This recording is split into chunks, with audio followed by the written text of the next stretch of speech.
Assalamualaikum everyone. Our today's topic is British Standard Classification of Incisal Relationship.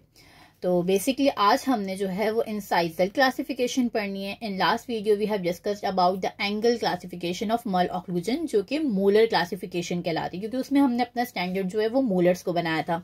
तो I suggest you guys कि आप लोग ये पढ़ने से पहले एक बार मोलर क्लासिफिकेशन भी रिवाइज कर लें ताकि आपको ईजी हो जाए इसको समझने में. Okay, so let's start with incisal relationship. Basically, incisal classification में we have three classes: class 1, class 2 and class 3. Okay, and class 2 is further divided into class 2 division 1 and class 2 division 2. Class 1 incisal relationship क्या होता है? जब भी lower incisal edge occlude करेगा with the cingulum plateau of the upper incisor, तो उस condition को हम कहेंगे class 1. How? This upper incisor and this is lower incisor. The incisal edge of the lower incisor occlude with the plateau immediately और below, यानी ये सिंगुलम के साथ और उससे थोड़ा सा नीचे ऑक्लूड कर सकता है. कौन? Incisal edge of the lower incisor. तो जब भी इस तरीके का रिलेशनशिप होगा कि incisal edge of the lower incisor occlude with the cingulum plateau और बिलो इट, तो इस कंडीशन को हम कहेंगे class 1 incisal relationship. Okay, now we are coming to class 2. Class 2 is basically divided into two divisions. This is class 2 division 1 and this is class 2 division 2. Class 2 में क्या होता है? एज वी नो कि mesiobuccal cusp of upper first molar occlude anterior.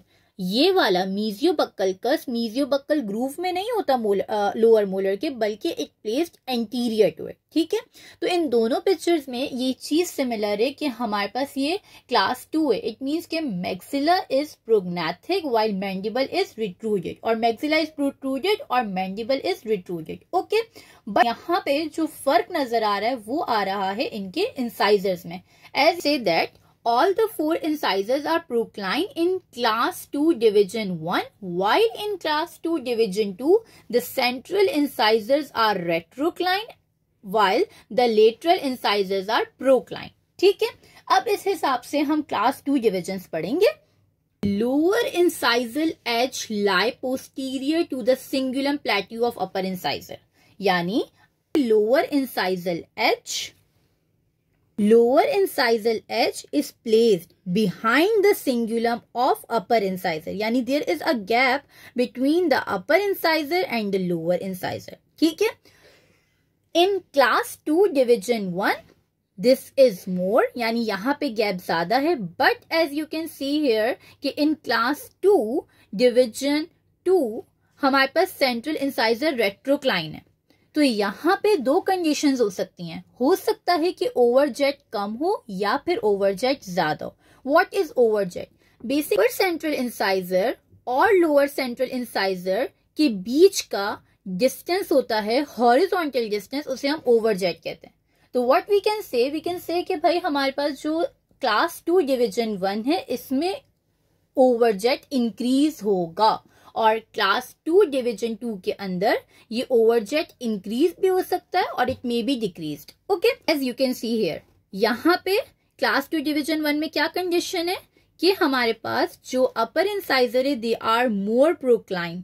Okay, तो there is a distance between them, upper incisor के incisal edge में और lower incisor की लेबियल सरफेस में. तो यहाँ पे डिस्टेंस क्या है? ज्यादा है. ठीक है, but in class 2 division 2 this distance is less.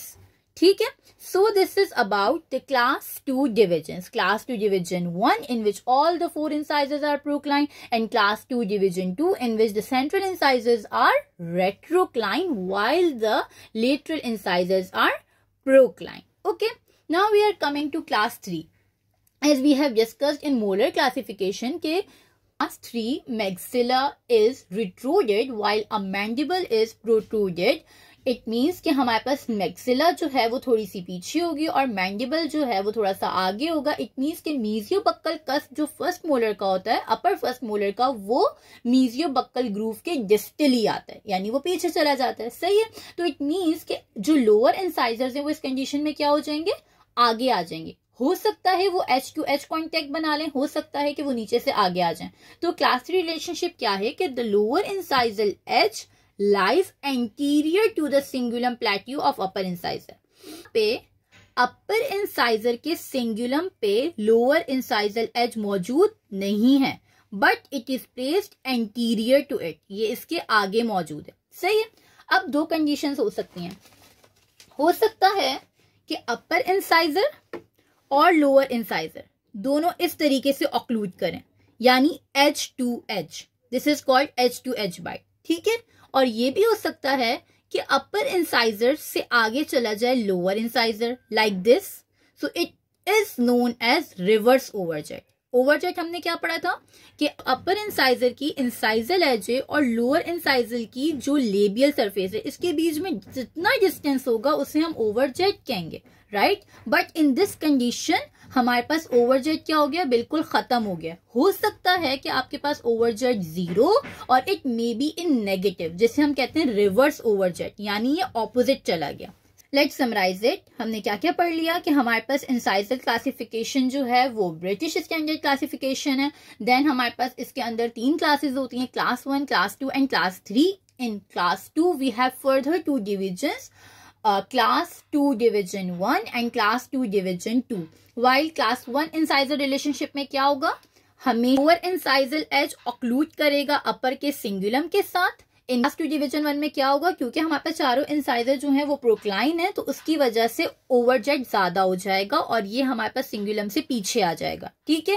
Class 2 division 2 में वो पीछे भी आ सकता है। Class 3 there will be a reverse overjet, it means incisal edge of the lower incisor will occlude may be with the incisal edge of the upper incisor or it may be placed anterior to it. Okay, so this is all about the incisal classification.